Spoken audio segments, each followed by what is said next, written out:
Selamat petang, salam sejahtera. Terima kasih kerana bersama dengan saya di Nazilin Unity Channel. Ini perkembangan terkini cerita menantu Muhyiddin Yassin. Persoalannya, sudah ditangkap atau belum, sudah serah diri atau belum, sudah diketahui tempatnya atau belum. Semuanya itu hanya diketahui kalau ada orang yang bocorkan. Ada yang merayu supaya Muhyiddin Yassin memberitahu lokasi menantunya. Ada juga yang memberitahu supaya Muhyiddin merayu kepada menantunya supaya pulang ke Malaysia untuk selesaikan kesnya. Tapi lain pula cerita. SPRM kata disahkan.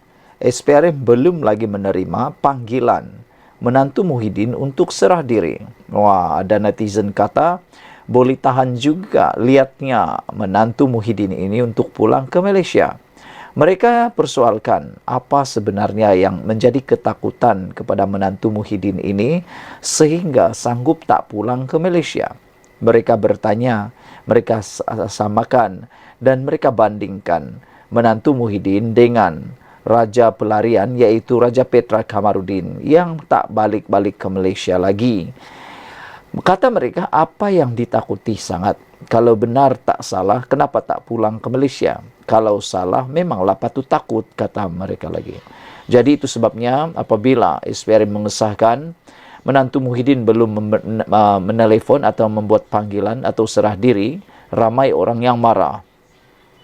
Suruhanjaya Pencegahan Rasuah Malaysia SPRM mengesahkan masih belum menerima panggilan daripada ahli perniagaan Datuk Muhammad Adlan Berhan, iaitu menantu kepada bekas Perdana Menteri Tan Sri Muhyiddin Yassin berhubung pertuduhan pecah amanah. Ketua Pesuruhjaya SPRM Tan Sri Azam Baki berkata, pihaknya masih meneruskan usaha mengesan keberadaan Muhammad Adlan selain meminta individu tersebut untuk menyerah diri dan menghadapi pertuduhan yang dikenakan. Tindakan lanjut setakat ini, kita masih teruskan usaha dengan polis antarabangsa atau Interpol dan pihak berkuasa lain bagi mengesan beliau, kata Azam Baki.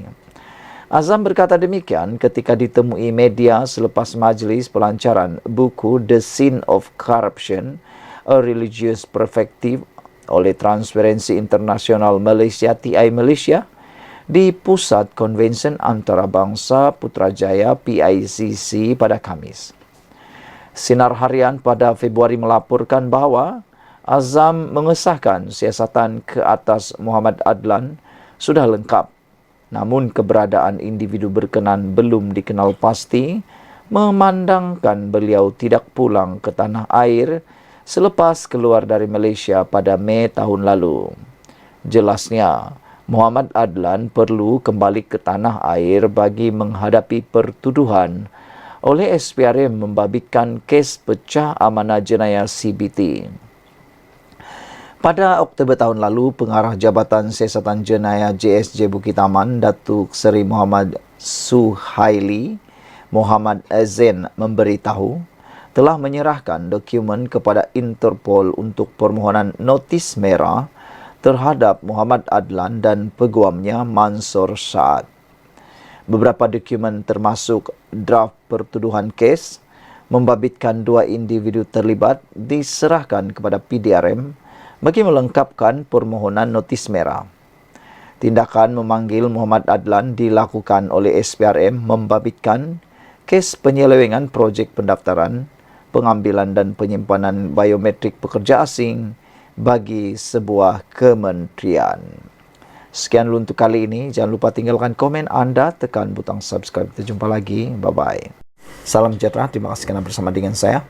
Rosmah terima barangan mewah daripada 48 vendor di 14 bidang kuasa.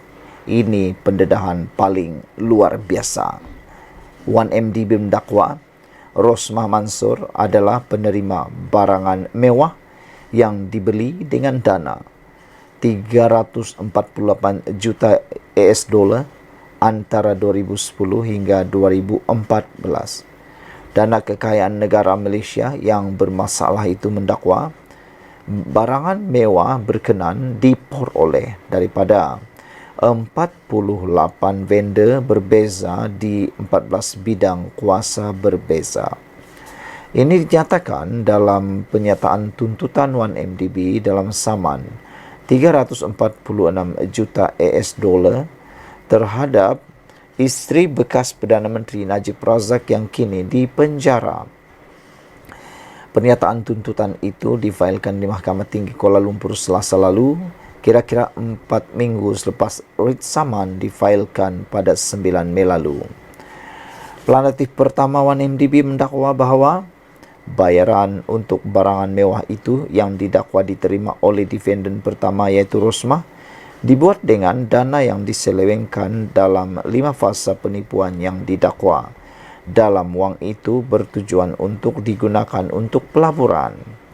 Antara tempoh 2010 dan 2014, 8 entiti yang berdaftar dalam bidang kuasa luar pesisir termasuk pada masa yang penting plaintiff ke-7 hingga ke-11 secara kolektif, entiti yang membayar luar pesisir membuat 320 pembayaran berjumlah AS dolar 346 juta 10.489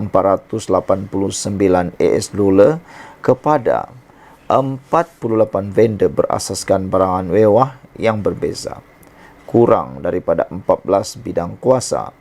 14 bidang kuasa, bayaran-bayaran ini telah dibuat untuk pembelian barangan mewah oleh dan bagi defendant pertama, dan barangan mewah ini telah diterima oleh defendant pertama.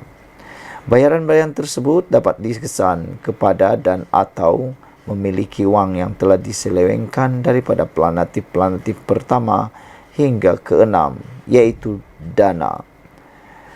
Bayaran-bayaran tersebut dan penerimaan beneficial barangan mewah oleh defendant pertama merupakan sebahagian daripada skim fraud dan pengubuhan wang haram yang lebih luas yang telah dirancang oleh antara mereka atau antara lain bekas Perdana Menteri Najib Razak, proksi-proksi Najib Razak dan bekas-bekas fiduciary dan pemegang amanah plaintiff pertama hingga ke-6, di mana berbilion ringgit Malaysia telah diselewengkan dan digubah melalui pelbagai entiti luar pesisir. Pada dasarnya, dana plaintiff pertama hingga ke-6 yang sepatutnya digunakan untuk pelaburan dalam pelbagai usaha niaga telah sebaliknya dipindahkan secara salah atau fraud kepada entiti-entiti yang didaftarkan di bidang kuasa luar pesisir yang tidak mempunyai kaitan dengan atau tidak mempunyai tujuan yang sah berkenaan dengan objektif-objektif pelaburan plaintiff pertama hingga ke-6 yang didakwa. Plaintiff kedua hingga ke-5 ialah anak syarikat 1MDB. Sekian untuk kali ini. Jangan lupa tinggalkan komen anda, tekan butang subscribe. Bye. Salam sejahtera. Ini pendedahan yang luar biasa daripada SPRM. SPRM mendedahkan bahawa ada peringkat lebih tinggi terlibat isu rasuah daftar nikah di Perlis. Suruhanjaya Pencegahan Rasuah Malaysia (SPRM) percaya ada individu di peringkat lebih tinggi terlibat dalam kes penerimaan suapan berjumlah lebih 1 juta ringgit dalam pengurusan pendaftaran pernikahan di Perlis. Ketua Pesuruhjaya SPRM Tan Sri Azam Baki berkata, berdasarkan siasatan dilakukan ke atas 3 suspek termasuk seorang pegawai kanan Jabatan Hal Ehwal Agama Islam Perlis mendapati ada kemungkinan penglibatan pihak lain. Setakat ini belum ada tangkapan baharu, namun demikian saya tidak menolak kemungkinan ada peringkat lebih tinggi yang terlibat. Di sini pentingnya untuk diketahui ke mana wang itu pergi dan siapa lagi yang terlibat dalam skandal mendaftarkan mereka ingin berpoligami di Thailand dengan secara tidak betul, katanya, kepada pemberita selepas menyempurnakan majlis penutupan pertandingan debat anti rasuah Institut Pendidikan Tinggi Piala Ketua Pesuruhjaya SPRM 2024 di Universiti Teknologi Petronas di Tronoh di sini pada Ahad. Azam Baki berkata siasatan dijalankan SPRM berkait kes itu juga akan menjurus untuk mengesan pasangan terlibat kerana memilih jalan mudah menggunakan ejen di Jabatan Agama Islam untuk mendaftarkan pernikahan dengan menggunakan wang rasuah. Dalam siasatan ini, kita tidak ada keperluan untuk membuat penyiasatan kenapa mereka bernikah dan berpoligami di Thailand. Pentingnya, pasangan ini apabila balik ke Malaysia terutama di Perlis, mereka daftarkan pernikahan dengan cara yang tidak mengikut prosedur iaitu secara rasuah katanya.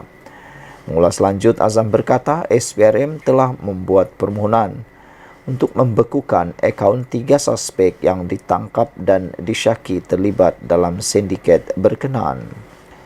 Langkah itu bagi membolehkan pasukan siasatan mengetahui apa yang telah berlaku dengan wang yang masuk ke dalam akaun mereka dan apa yang telah dibelanjakan katanya. Tempoh reman 3 suspek berusia 25 hingga 52 tahun telah dilanjutkan selama 3 hari lagi sehingga 12 Jun ini. Selain pegawai kanan Jaibs yang menjadi suspek utama, 2 lagi yang ditahan merupakan imam masjid dan anaknya juga pemilik syarikat bertindak sebagai perunding dan menguruskan urusan pernikahan di Perlis. Mereka disiasat atau ditahan SPRM bagi membantu siasatan berhubung penerimaan rasuah suapan berjumlah Rp1.183.140 dalam pengurusan pendaftaran pernikahan di Perlis sejak April 2022 hingga Jun 2023. Sekian dulu untuk kali ini. Jangan lupa tinggalkan komen Anda.